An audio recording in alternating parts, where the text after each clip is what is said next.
Welcome to Faithing Out Loud. I'm Pastor Tony Ruth Smith, and this is my husband, Pastor Wesley Smith. Hello. And we are delighted that you're here to be with us as we think about what it means to live our lives out loud in the world in a way that honors Christ. Let's join the conversation. Our last episode, we were talking about a village, and here's a reality. The reality for us is that village was sort of built in because of the necessity of our job, right? Like there were some things that we just had to do. But we here at Williamson's, one of the things we're talking about is intentional discipleship pathway and the ways that we grow in our faith. We've got this, it's a grid, you can see it online. But it talks about being an exploring, growing, centering, and deepening disciple of Jesus. And it talks about these different sort of avenues, steps that we can take. And worship is one, worship, service, study, generosity, and one is relationships. So I think if we're going to talk a little bit more and dig a little deeper into this whole village question, it really is about taking intentional baby steps in relationship. I taught a study recently, and we were talking about knowing Jesus as friend, and one of the people in the study said, adults have no idea how to make friends. When we're like in kindergarten, you just walk up to somebody on the playground and you go, "Hey, you want to be my friend?" And I like your shirt. Be my friend. I like your shirt. Let's be my friend. We're reading buddies. Let's be friends. You sit across from me on the first day of kindergarten. You're my friend. Okay, I say that because Daniel and Mariana both have a friend from kindergarten or first grade that's how they became friends, right? So, what little steps do we take? Can we take that help get us on that pathway? And I think it's going to require, this is a culture thing in church. So here's what I want to say. Wherever your faith community is, be it Williamson's Chapel or somewhere else, you as a layperson have such an important job. It is a high calling, friends. Such an important job to help create a culture in your church of this. And that means somebody's got to get out of their comfort zone and start taking the first steps. And then other people will start taking the steps with them, but it's going to take a minute. Yeah. So when we think about creating that kind of culture of a village for children, it starts in the smallest things. So one of the things I think that is so important about church nowadays, and the reality is, you and I both grew up in churches that were like little churches in rural areas where everybody knew everybody else, and everybody had been at church in that church forever, and everybody's mama and grandma and great grandma was part of that church. I mean, that's just the reality of it, right? Mm-hmm. We are in a community here in Mooresville, and lots of people. The world is a much more transient place. Yes. Most people do not spend their entire life in the same town where they are born. And even if you do, oftentimes that town is a completely different place than the one that you grew up in. Yes. And so people don't have built-in grandmas, grandpas, aunts, and uncles. They don't have built-in community. So how do you create it? What steps can you take to get there? Well, I think one of the things we do here at Williamson's and that I love is our focus on missions. Right. And I'm gonna talk about missions by oddly enough talking about the marching band at Mooresville High School. Tell me more. Okay, so when we moved here in the summer of 22, Daniel was a rising freshman, right, high school freshman, and he wanted to be in a marching band, and he was at the time he played the trumpet, right. And we that July they had band camp, and I won't go into too much detail, but Daniel on night one almost quit. Yeah, you'd have let him. I'd have let him. I felt bad. I'm the big meanie. I felt bad for the boy. You were right. I was wrong. You heard it here, folks. I was wrong. You were right. I'm sorry if I felt bad and sympathy for our son. He's sweet and precious. But you were correct that he needed to push through. Band camp, it's hard work. It's hot. It's 10-hour days in the sun. Blah blah blah. That's right. But so a couple things. One, that marching band embraced Daniel for just who he is. That's right. And last spring at their end of the year banquet, so last May at their year-end banquet, I was asked to pray, to say the blessing for the food. And before I said the prayer, I took a moment of personal privilege and just to thank the kind of adult, the band director and the other directors and leaders in the marching band and the members of the marching band, to thank them for how they welcomed my son. And what I told them, I said, if more churches were as welcoming as this marching band, Oh, yeah. the world would be a better place. That's right. And I stand by that. The hospitality and welcome that they showed. The culture of welcome and hospitality that was formed in that marching band. Now, I know not every marching band is like that, and there are plenty of churches that are welcoming and hospitable, but that was just an example of how that happens. But here's the thing about that, too. Daniel did not want to go back to day 2 of band camp in the summer of 2022. He did. He persevered and stuck with it.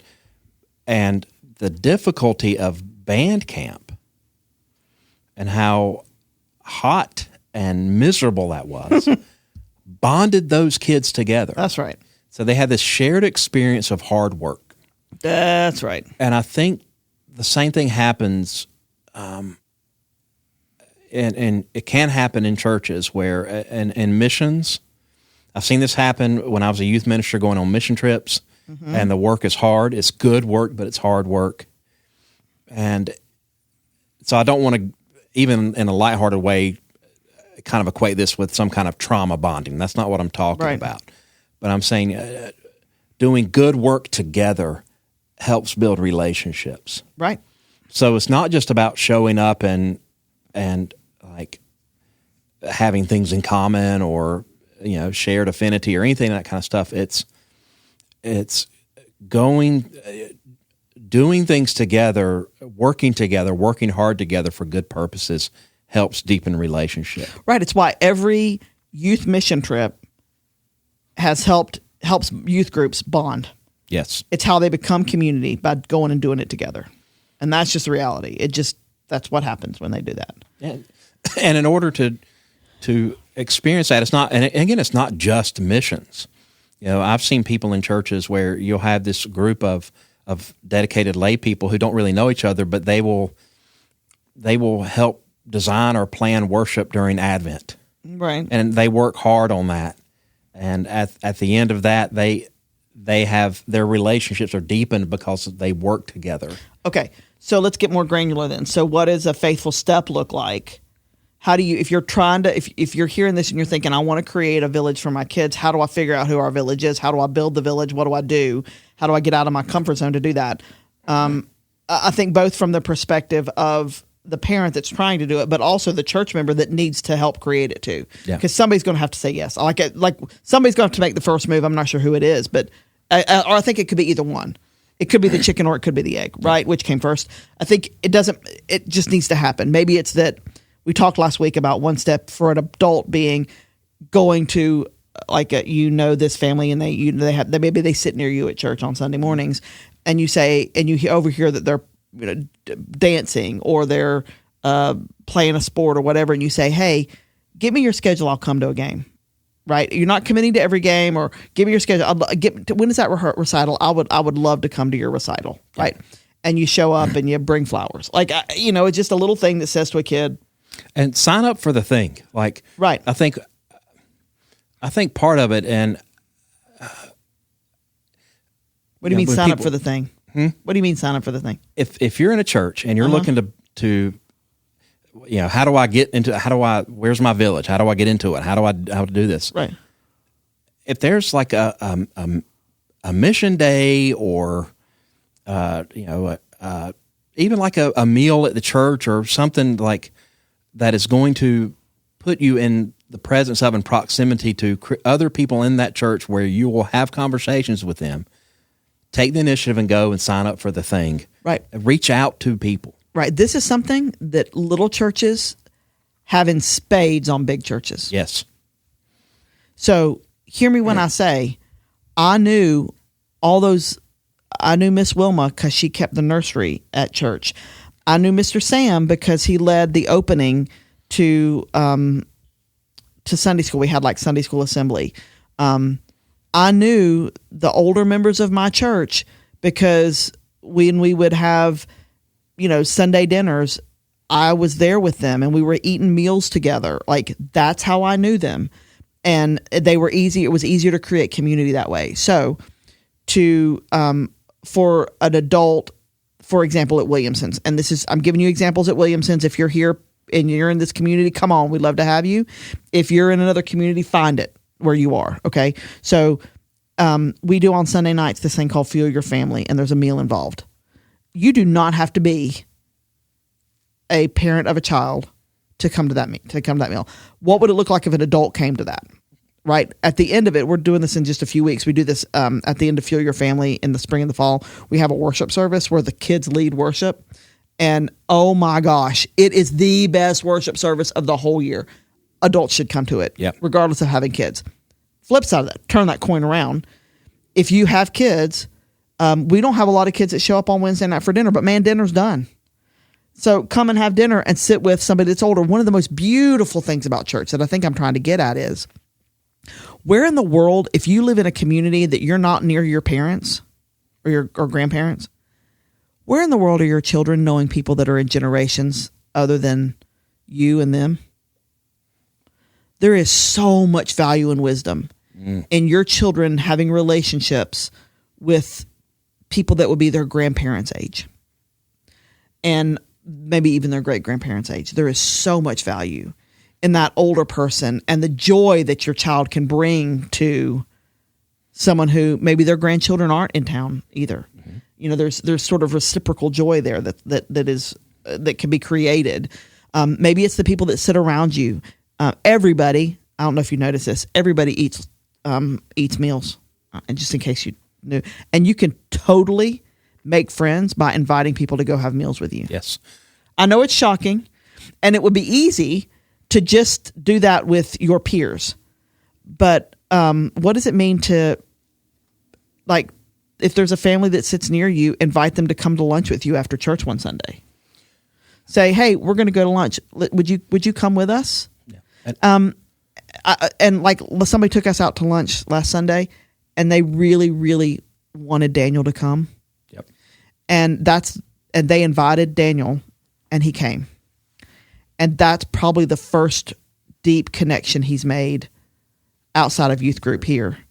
And they were really happy that he was there. It mattered to him. And I want to name something as we're thinking about the village and connecting it to church. One, if you are putting yourself out there in this church and other churches, if you are trying to make those connections, first of all, I want to kind of affirm, celebrate that, affirm that. Amen. I'm grateful for that.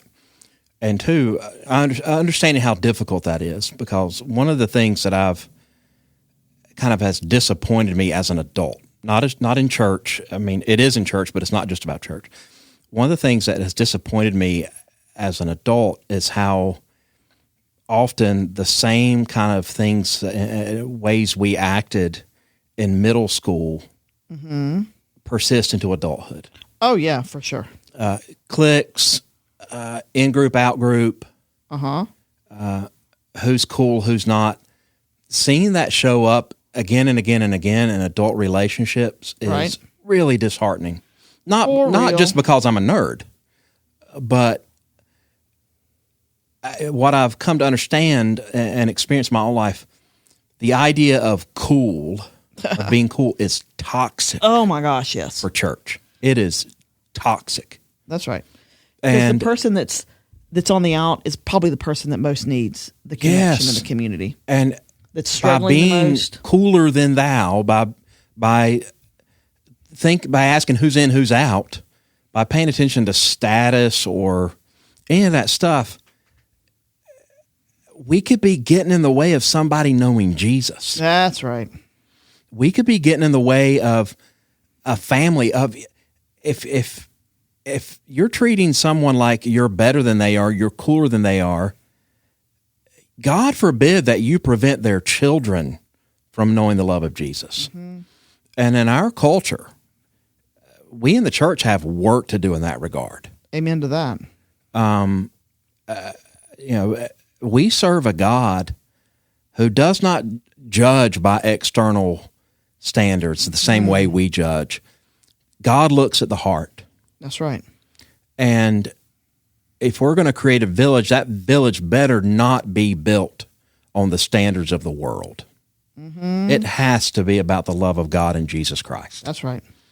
And I'm passionate, as you can tell, I'm passionate about this particular topic. Right. I said this to Tony Ruth one time, the way I put it in our previous churches. I don't ever want to serve a church that would be too cool for me to attend. Mm-hmm. That I am not cool. I've embraced it. I enjoy it. I'm a nerd. Yeah. I don't want to serve a church where it's too cool for anybody. I want everybody to feel like they're welcome, and to love one another. And so, if you're taking that risk of reaching out to somebody and trying to create that village, I'm grateful for you. It can be difficult sometimes, but I think the question there for us is, am I also extending welcome and hospitality to other people? It's not just about how are people treating me. How am I treating other people? That's right. How am I plugging in? That's right. And so these are some of the very small but very important steps along a pathway of discipleship. Because when you start showing up in any of these ways and building that community and building those Christ-centered relationships, it will start shaping and forming your faith. You'll start learning from other people's stories.